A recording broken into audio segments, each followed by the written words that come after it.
Isang mapagpalang araw sa inyo mga kasimbahay. Halina't makinig at magnilay sa salita ng Diyos para sa araw na ito.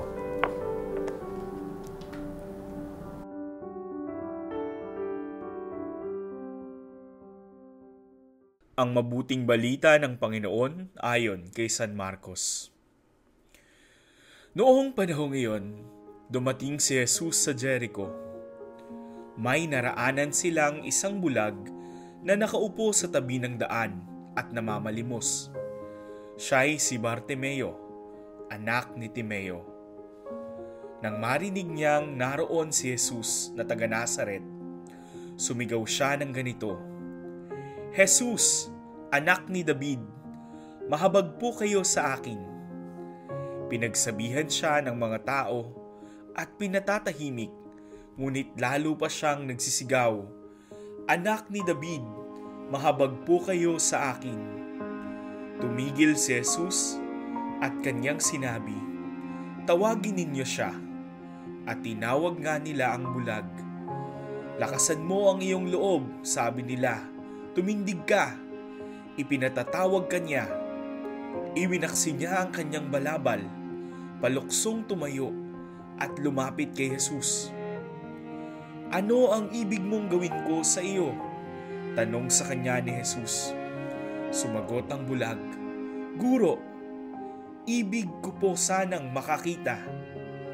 Sinabi ni Jesus, "Humayo ka, magaling ka na dahil sa iyong pananalig." Noon di nakakita siya at sumunod kay Jesus. Nakatagpo ni Jesus si Bartimeo sa Jericho habang siya ay naglalakbay kasama ng mga alagad at malaking pulutong ng mga tao patungong Jerusalem para magdiwang ng piyesta. Sa gayon, si Bartimeo ang huling humiling na mapagaling siya ni Jesus at ang pinakahuling tagasunod niya bago ipako sa krus. Napatunayan ni Bartimeo na kapag buong pananampalatayang humiling sa Diyos, ito'y kaniyang ipagkakaloob.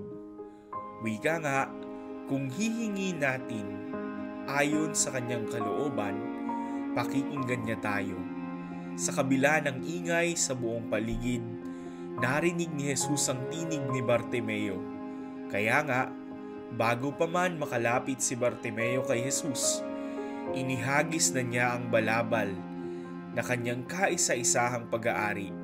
Alam niyang hindi na niya ito kailangan dahil nakamit na niya ang kaligtasan at paggaling sa ngalan ni Jesus.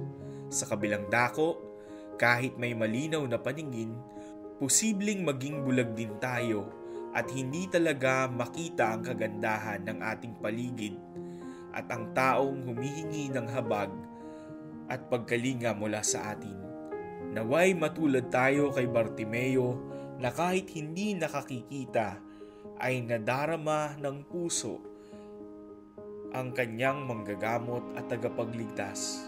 Ikaw, ano ang gusto mong gawin sa iyo ngayon ni Jesus? Malaki ang hamon sa atin ng mga pagbasa sa araw na ito. Nawa gabayan at pagpalain tayo ng Diyos upang maisabuhay ang hamon at diwa nito. Ako po si Father Angelo Paulo Asper ng Society of St. Paul. All for the Gospel.